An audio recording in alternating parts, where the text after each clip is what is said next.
તમે મને motivational speaker તરીકે આમંત્રિત કરી તે બદલ આપ સૌનો ખૂબ ખૂબ આભાર. હું વિદ્યાર્થીઓને એ કહેવા આવી છું કે તમે જ્યારે મહેનત કરતા હો ત્યારે ખાલી હાર્ડવર્ક ના કરો, સ્માર્ટ વર્ક કરો.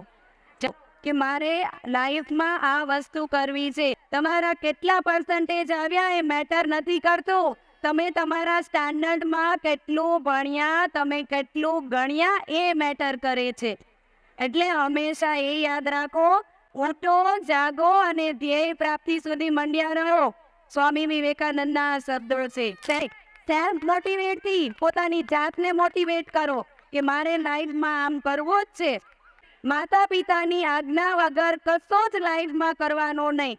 દુનિયાની અંદર જો કોઈ તમને ખૂબ આગળ જોવા ઈચ્છતું હોય તો એ તમારા માતા પિતા છે. દુનિયા બેરંગી છે અને આ દુનિયામાં તમે હર કોઈ માણસનું ઋણ ચૂકવી શકશો. હર કોઈ માણસ. 2 જણનો ઋણ કોઈ દિવસ નથી ચૂકવાતો.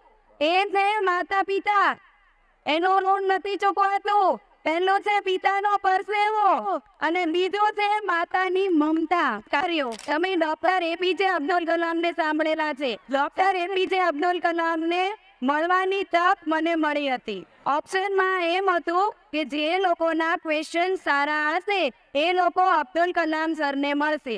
લક બાય ચાન્સ 5 જણમાં મારો નંબર એમાં આવી ગયો કે doctor APJ Abdul Kalam sir સાથે ઇન્ડોર સ્ટેડિયમ કોન્ફરન્સમાં અમારો નંબર લાગી ગયો. અને એ કોન્ફરન્સમાં અબ્દુલ કલામ સરને ક્વેશ્ચન આન્સર કર્યા બાદ તેમણે એક જ વસ્તુ કીધી કે હંમેશા લાઈફમાં આય આગળ રાખો. આય એટલે હું.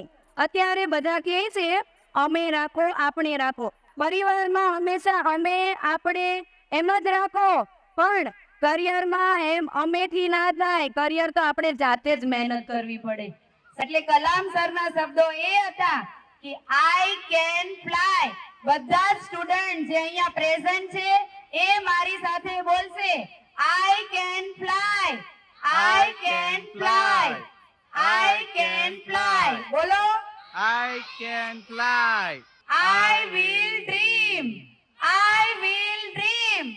હંમેશા આઈ સાથે રાખો, સપના ખૂબ ઊંચા જોવો અને એની પ્રાપ્તિ માટે હંમેશા મહેનતથી આગળ વધો.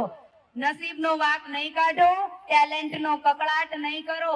લેડીઝમાં બહેનોને ખાસ કહેવાનું, જનરલી લેડીઝ કહેતી હોય મારામાં તો આ ટેલેન્ટ છે પણ ફેમિલી સપોર્ટ નથી એટલે હું આગળ નથી. આ ખોટી વાત છે. જેનામાં ટેલેન્ટ હોય ને એ તો છલકાઈને બહાર આવે, એ છૂપું ના રહે. એટલે કકળાટ નહીં કરો. નેગેટિવ વિચાર કરતા પહેલા વિચારો મારો પરિવાર કોણ છે, હું કયા પરિવારમાંથી આવું છું. અહીંયા નામ બોલે ત્યાં છાતી ગદગદી ઉઠે કે હું બળિયાવડા પરિવારની દીકરી છું અને હું ઈચ્છું છું કે મારા પરિવારના બહેનો ભાઈઓ બિઝનેસમાં પણ આગળ વધે અને નામ રોશન કરે. તમે અહીં થોડીક 5-10 મિનિટ મને આપી તે બદલ હું ખૂબ ખૂબ તમારો આભાર વ્યક્ત કરું છું. Thank you very much. જય હિન્દ, જય ભારત.